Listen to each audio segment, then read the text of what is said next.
This is Your Pain Game podcast, where we talk about the game of living in and with chronic pain and trauma, getting to the heart of how to heal. I am your host, Lyndsay Soprano. On this show, I plan on discussing with doctors, chronic pain patients, holistic practitioners, loved ones, and anybody that is interested in having their voice heard in the chronic pain and trauma world that we live in.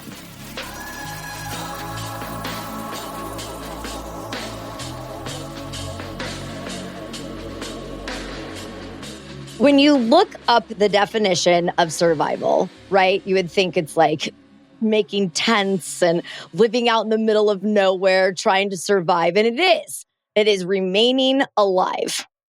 And when we're all like, I'm just trying to survive, we are just trying to remain alive. We are trying to continue to exist. We are trying to remain intact. I'm not sure if I've ever felt that I've been intact fully and wholly in my life because of life's challenges and life's traumas and all the things that we talk about on this show. But when you have experienced a life riddled with trauma, especially childhood trauma, getting stuck in trauma survival mode is a tough spot to be in. And the triggers that come into your life on the daily are incredibly difficult to manage. You know, I mean, man, think about the things that trigger you. And some of them are so tiny and it's like makes huge fires in your world. But I am partially still stuck in survival mode. There are days where I feel like I'm rocking it and everything's great. And the next day I wake up and I'm like, oh my gosh, I need to try to remain intact today. You know? And I would rather have me be a little bit fragmented sometimes than play it off like I've got all of my shit together, because at that point in time, I know that there are places where I am just still stuck. And each day begs a new adventure to break free from it, right? And that's difficult when you're programmed to stuff your emotions.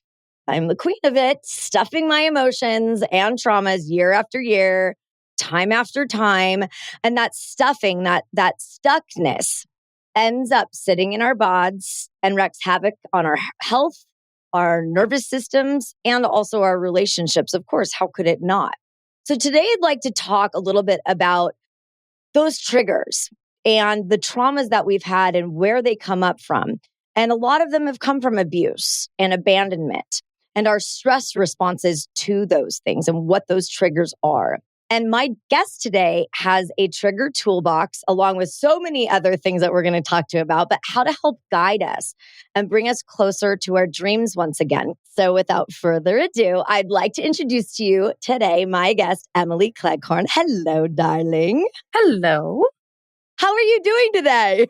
Today, I'm great. I love that, right? So today we've survived. Oh my goodness. Emily is an award-winning holistic trauma recovery coach. She's an author, also a podcaster and inspirational speaker who is on a mission to support trauma surviving by navigating those triggers as we heal from childhood trauma. And it's actually not just childhood trauma, guys. We are here to help heal from anything that's been traumatic in our lives. So Emily's going to share her powerful story of overcoming the veil of her own trauma to inspire us so that we can achieve a little bit more peace and a little bit more healing. And it sounds good to me. But I'd like to start talking about your early childhood trauma when you saved yourself at 7 years old. And let's take it from there. Yeah. So when I was 7 years old, I was about 18 months into living with my dad and lovely stepmother and her son, during which time I was abused in all of the ways that you can come up with your imagination. And during that time, I was also not allowed to stay home on weekends.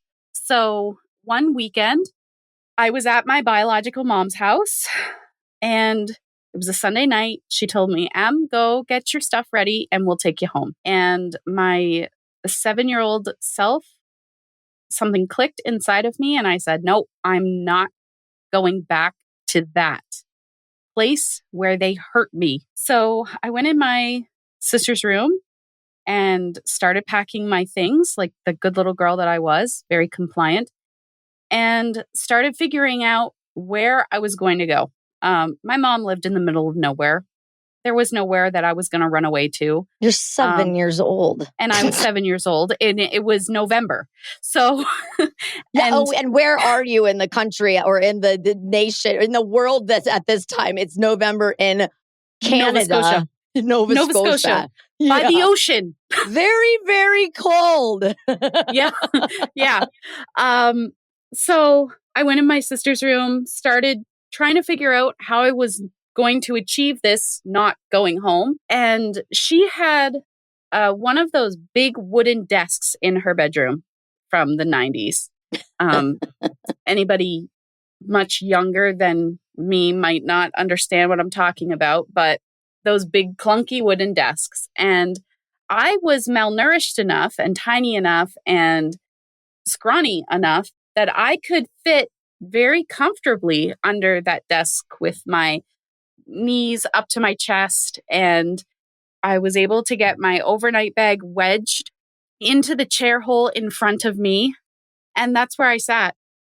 You know, people came in. My sister came into her room. My brother came into her room. Em, where are you? Like, Em went into the bedroom and now she's nowhere to be found. Em's under the desk. My mom came in. Em, where are you? And I just sat there. For my 7-year-old self, it felt like a really long time, but it was probably like half an hour to an hour. That's a long time. I don't even care if you're 7 years old. A long time for any of us to sit quietly for an hour and not say a peep. Yeah, give me a break. That's so much time. Award-winning hide and seek player. Bravo. So eventually my mom came in a second or third time and looked down, saw my bag, moved it, and discovered me. What are you doing, Em? I'm not going home. Oh, what am I going to do? I don't know. Figure it out. I'm 7. She got on the phone. She called my dad. She's like, Em's saying she's not going to come home. Like, she's refusing to come home. What am I supposed to do? And he's like, well, just let me call mom, my grandmother. So he got on the phone with my grandmother, and my grandmother, bring her home to us. And so that night I went back to live with my grandparents, and life went back to normal. Yeah.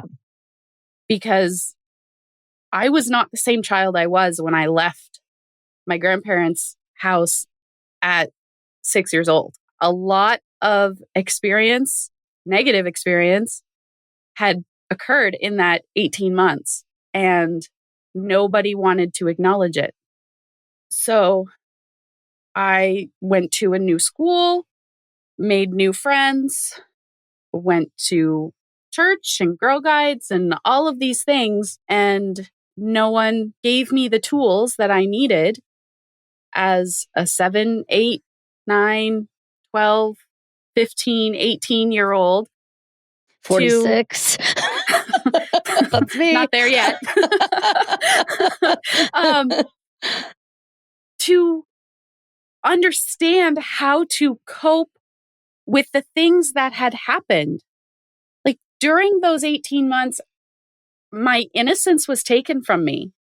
I was told day in, day out that I was stupid and I wasn't going to amount to anything. And I was beaten. I was told that I wasn't allowed to eat more food than was put on my plate. I wasn't allowed seconds. My tummy was so hungry all of the time that whenever Friday came around, there was a part of me that was excited because I was going to another family member's house that didn't restrict food.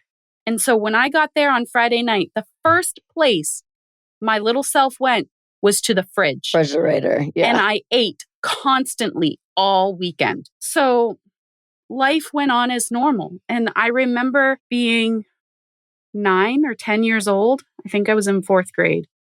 My stepmom had me held back in 1st grade. So I repeated 1st grade. And I looked at my grandmother and I said, Nan, I don't want to be alive anymore. Holy crap, at that young of an age. No, nobody wants me and life just hurts. I don't want to be alive anymore, Nan. And she looked at me, mind you, my grandmother was a boomer and they didn't deal with emotions. So grace to be given where it's due. We don't talk that way. Okay. So I didn't. I learned how to stuff it pretty early. Wow. Yeah. And so no surprise in my teen years when anxiety and depression started coming to the forefront, and I stuffed those too. I can ignore those too. Of course. Pretend everything is okay. Pretend everything is perfect. And then in my 20s, my digestive system started crapping out. No pun intended. You said it before I could. Thank you. Well done. Like things just started quitting, and my body was waging a war against itself because it was so friggin' stressed out all of the time, and it didn't know what to do with the stress. Like there was no outlet. There was no, you can't feel it because that makes you weak. That makes you an inconvenience. So it wasn't until I was in my mid-20s, after my husband and I had gotten married, when we started trying to conceive. And I was struggling with fertility, did the mainstream method, had a miscarriage, fired a doctor. Yes, there is a whole podcast episode right there. And went to a naturopath who listened to my whole story and said, Emily, your body's been stressed out for 25 years. Yes. And this is how it's playing out in your life. Your hormones are off kilter because of stress. Your digestion is off kilter because of stress. Your vitamins and minerals are off kilter because of stress. Take these supplements to support your body, to help it heal, and stop eating these foods because they're increasing the inflammation. They're feeding the problem. Right. Yeah. So I did what he said to do. That was November. By the 20th of December, I found out I was pregnant with my daughter. Interesting. Well, the stress response, just generally speaking, is unbelievable. And coming from childhood trauma that started with me at about 9 years old, my body was in complete stress all the time as well. And it also affected my fertility. And it came down to a lot of different things. When you're abused sexually, you're abused verbally, you're abused physically, you're abused in all of the ways. We're too young to be able to process anything like that. And for somebody at 7 years old to have the wherewithal to try to pack up and leave and go at that age is, I want to use the word admirable, but I don't know if everybody would agree with me on that word choice, but I kind of feel like it because I remember wanting to run and leave and escape and not knowing what I was going to do or where I was going to go or how I was going to do it, or if anyone would believe what had happened to me or believed the things how I interpreted things. And that's one of the things that I struggled with as I started to kind of process things later on in life. Why didn't you do this? Why didn't you do that? Why didn't you fix that? Why, I'm 9 years old. I'm supposed to not be fixing these kinds of things. I'm not supposed to even know that these things are going on, quite frankly, in the world to people and to little girls. Like, it's horrible. How did you start working through your past traumas to get to where you are? And then we can talk about what you're doing to help other people in your position. Yeah. So I think the moment where my awareness came to its peak was just after I had my daughter. It was like, I call it like a freight train, a trauma freight train. Ooh, like, that's a good one.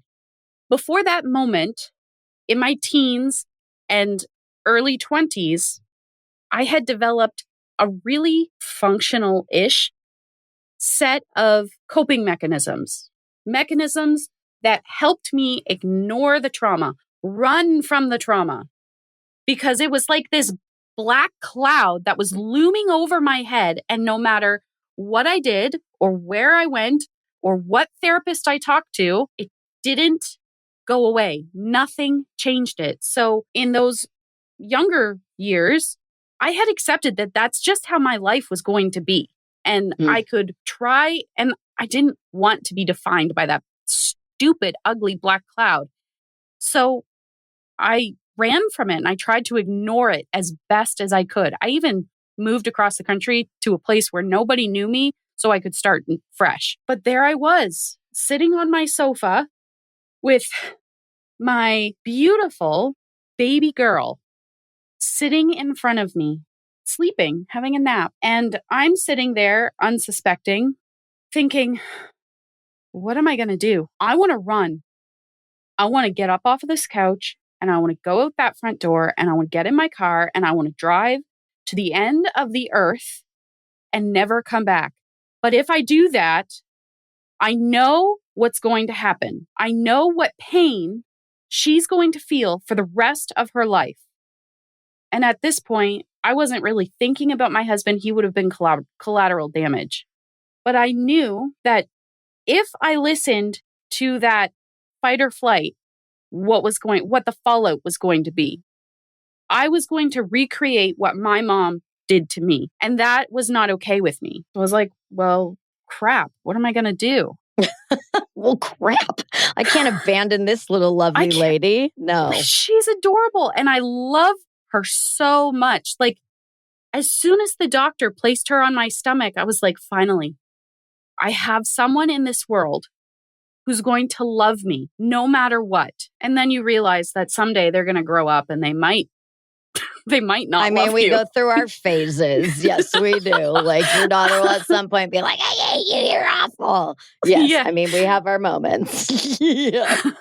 But it was like this freight train of every repressed emotion, every fear, every trauma sidelining me and demanding, okay, you pushed us down for 25 years, 26 years. Now you have to deal with us. We're here. Deal with me now. Right. And I mean, and that voice gets louder and louder. It starts as a whisper and then it kind of gets a little bit louder and it's like tapping you on the shoulder and then it starts hitting you in the face and then it drives you over, like you're saying, like a freight train until you're like, oh, okay, I actually have to address this shit that was placed into my life that we had no control over. And it's one of the reasons why I became such a control freak is because I was able to control my labels facing out. I was able to control everything being alphabetized and color coordinated and everything being just so. There's a reason why that happened because I always felt so out of control. And that was my main coping mechanism that I did. And I still do that to this day. I mean, it was learned at a very early age. And it's been great for me in business and in my life, but it also has been horrible for me in my relationships because I try to control everything and everybody and how everybody's going to respond when I want them to, and it turns into a part of who you are. And some of it's very, very good about me, but it's also terrible about who I am. And I've identified that that's where that came from. I just didn't know it. So with all of this trauma and all of the things that you've gone through and you've got this little baby and now you're a mom and you don't want to be the mom that you had in your life. Obviously, you want to be this different person. You're not going to abandon her. She's the most beautiful thing. You've created all of these tools and these coping mechanisms that are far more healthy than what you or I were doing prior. So can we start talking about the healing process and some of the things that you did to help and then why you got into trauma recovery coaching? Because that's really what we need to get into now. Yeah. So when I was in those dark moments on my couch with my beautiful baby girl, who I absolutely adored, God and I had a conversation. It's like, God, I don't know how I'm going to get through this, but I know that you can bring me through it. So if you will bring me through this horrendous moment in my life, I will reach my hand back into the fire and I will help them. And so that was really the beginning. And one of the first things that I needed to do, because for me, personal boundaries were not a thing. What are boundaries? I'm sorry, I've never heard this word. And what I'm talking about is where I start as a person and where I stop as a person. Because in the very beginning, in that moment where I was looking at my daughter, I was like, man, I got to run. I thought that I was stuck in the decisions that my mom made in 89, 90. And I didn't realize that I could make my own choices. I knew I wanted to, but I didn't know that I could. I thought that I was stuck in hers. And it sounds silly to say it, but I didn't realize that my daughter could live a different experience than I did as a child. It doesn't sound silly. That's what you experienced. And you don't have anything else to reference, darling. Well, exactly. Yeah. So I sat down with a therapist via Zoom because I lived in the middle of nowhere and there were no therapists where I lived.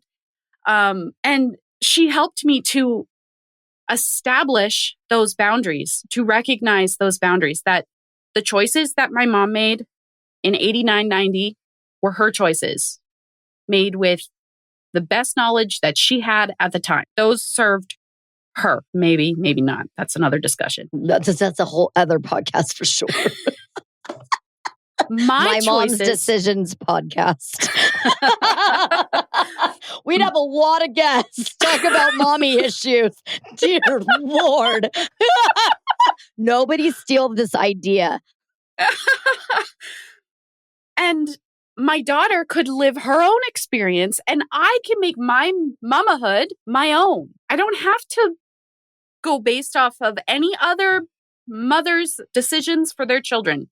Whether it's my grandmother's choices for me or my mom's choices for me or my stepmom's choices for me, none of them were on the table. And so that realization alone was worth its weight in gold. Yeah, no kidding. And then from there, I started understanding and doing a lot of research because I'm a researcher and I gather knowledge into how to help my nervous system and what my nervous system was and how it's affected and how trauma impacts your nervous system. That just says it all right there. Yeah. I mean, because it does. I mean, it really is amazing when I'm the same way. I'm a major researcher. I mean, I read neurological journals and, I just dive deep and I go down and I get into all of my Alice in Wonderland, rabbit holes all of the time, especially at about 2:00 in the morning when I can't sleep. And now I've got 17 different types of cancer, when we do that, we're like, oh my God, that sounds just like me. And now I'm dead. But yeah, like the learning and being knowledgeable about our nervous systems and about what stress causes and about what past traumas and not just trauma. I know we throw that word around a lot in our world now. And unfortunately, it's because it's not been spoken about until, and in my opinion, until fairly recently, and especially when the podcast world came into play, because now we all have voices that we've all been stuffing and we haven't been able to talk. And I think this is one of the healthiest things that have ever come into my world, is being able to have these open and honest and vulnerable and raw conversations with each other and not being scared to tell somebody about what happened to me, about what happened to you, and to not feel shamed by it. I was raised from a Christian family, and shame is a lot of what comes with Christianity, just like guilt is with Judaism, right? It's like we all have these things, shame, like, okay, all of these things happen to me, so I'm going to be kicked out of heaven. I'm nobody will ever love me.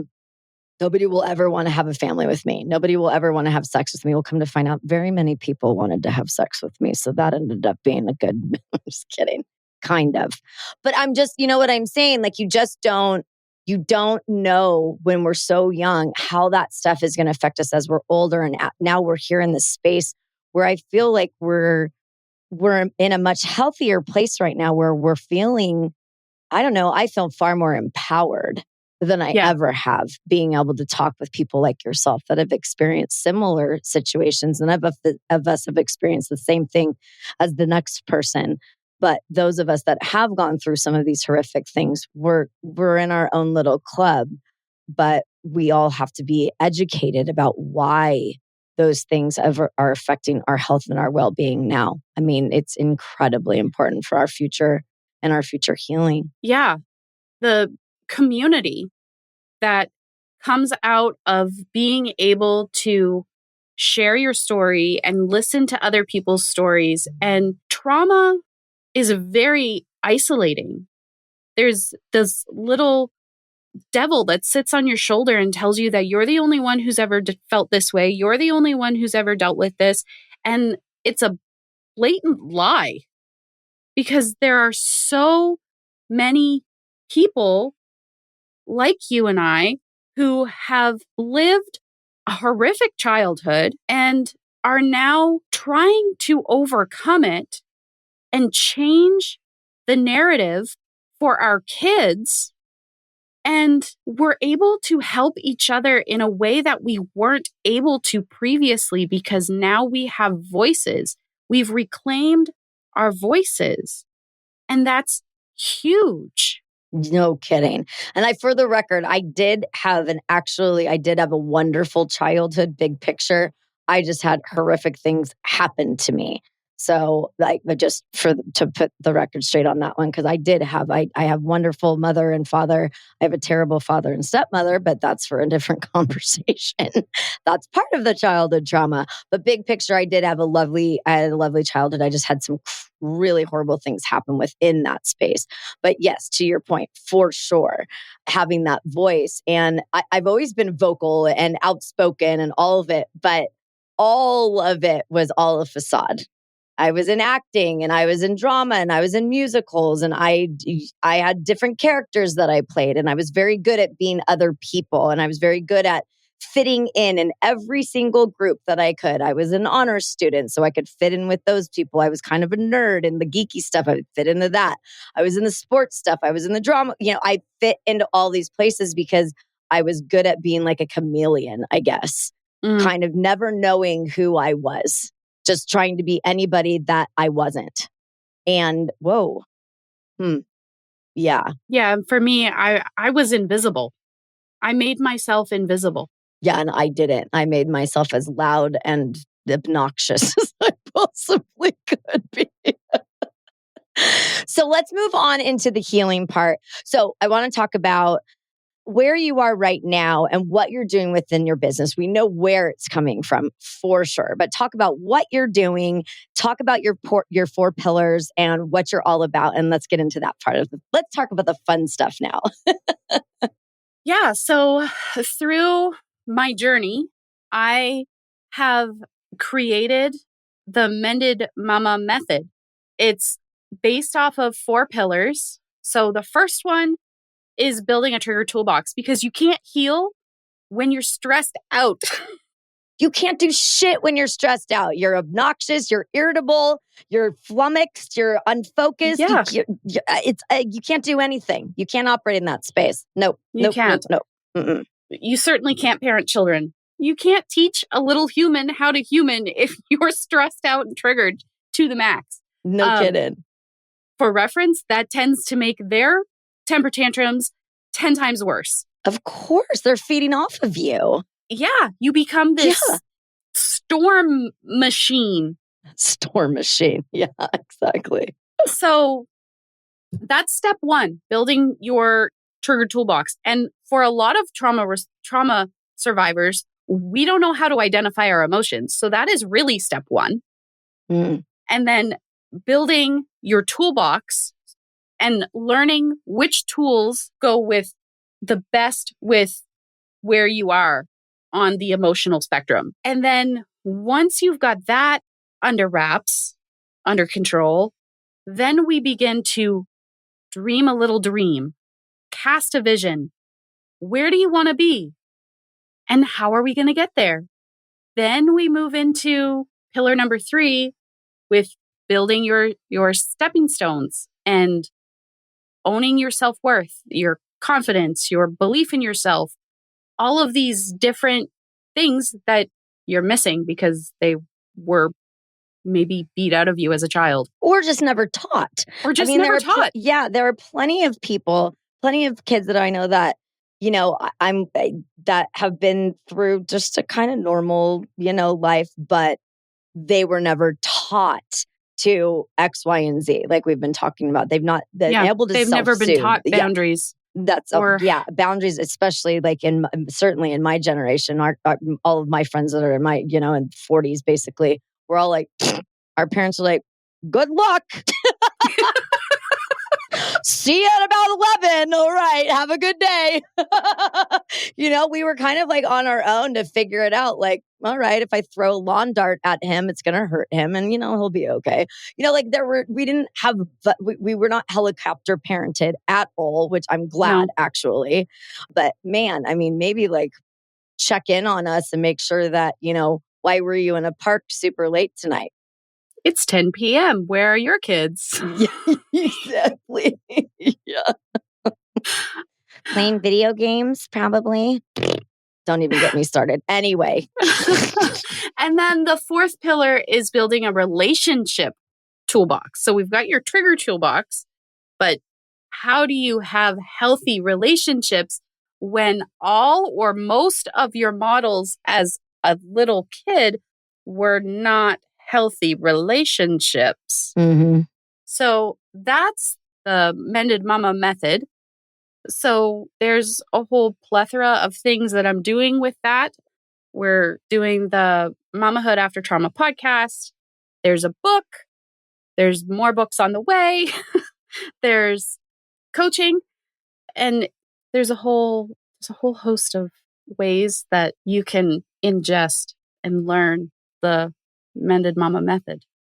Well, and also not just for mamas, because that's one of the things that I know that a lot of what you focus is on the parenting side of it. And I applaud you for that. As somebody like myself, I'm an aunt. And so right now I'm a mended aunt. Yeah. Right now, I need that toolbox in a bad way. And I might talk to you after the show about needing some hints right now.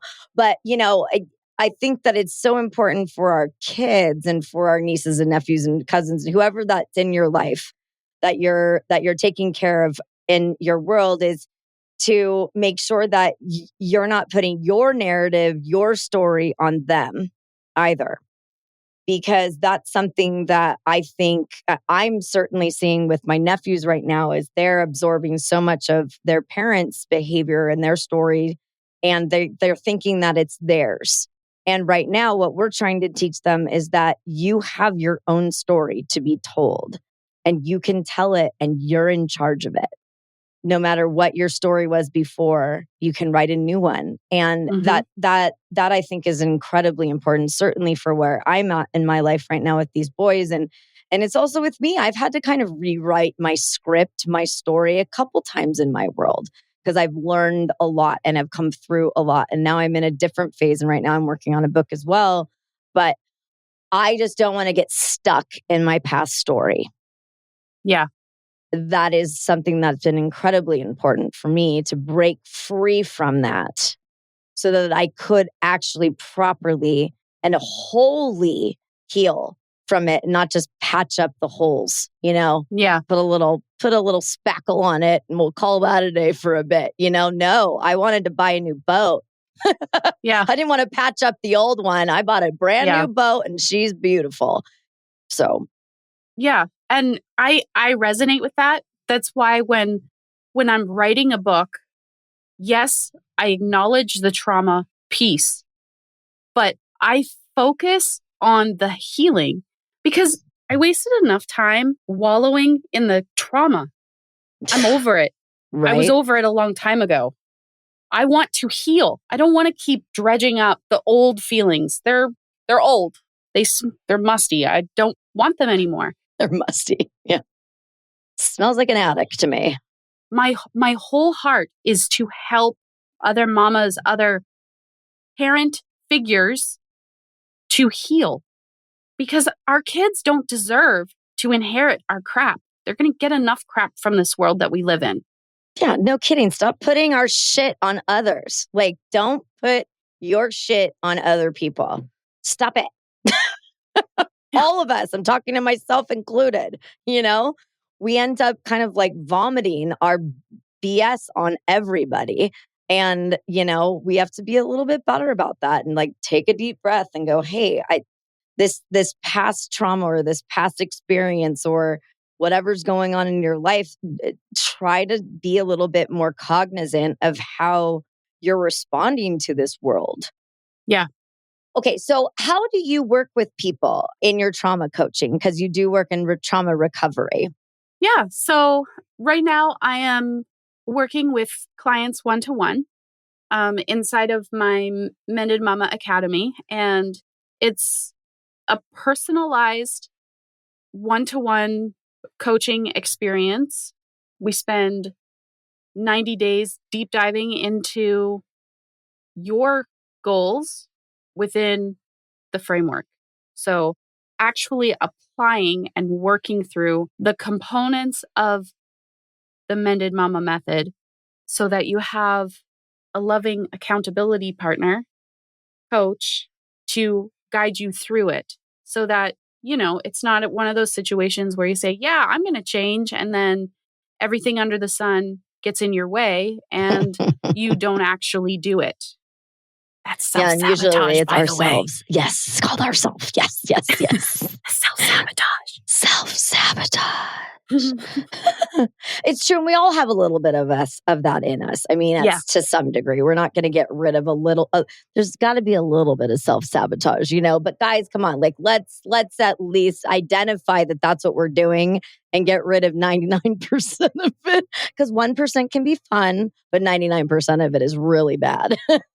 Yeah, I mean, it's holding you back from being your full, authentic, whole self. Healed self. No kidding. I love it. I love it so much. Oh my goodness. Okay, well, we've got to wrap up here. Is there anything that you'd like to leave our listeners with before we get out of here? If you are on your trauma recovery path and you're struggling with your triggers, the number one thing you can do for yourself is stop judging yourself and start getting curious. I love that so very much.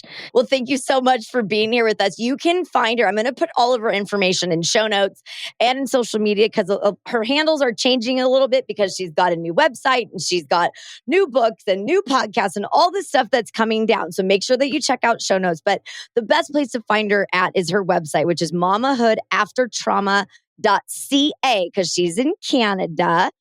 She also has a book that she's got. She's got a couple others coming out, but right now you can get it on Amazon, Rising from the Ashes, Reclaiming Your Life After a Traumatic Childhood. She also has a podcast out there. It is a private podcast series, Mama Untriggered, and she'll be talking about that more and more as you start following her on social. But go to her website first and foremost, because that's where you're going to find all the information about her. Thank you so much again for your time with us today. I really appreciate it. Yeah, thanks so much for having me. It was a pleasure. Of course. Thank you so very much. You are exclusively invited to share this Mended Mama deep diving VIP pain journey together. Let's get to the heart of how to heal with you by my side. Please follow the Pain Game podcast wherever you digest your podcast content. We will be there. Visit us at thepaingamepodcast.com and follow us on all the socials. Thanks for listening, my little VIPs. Catch you on the other side.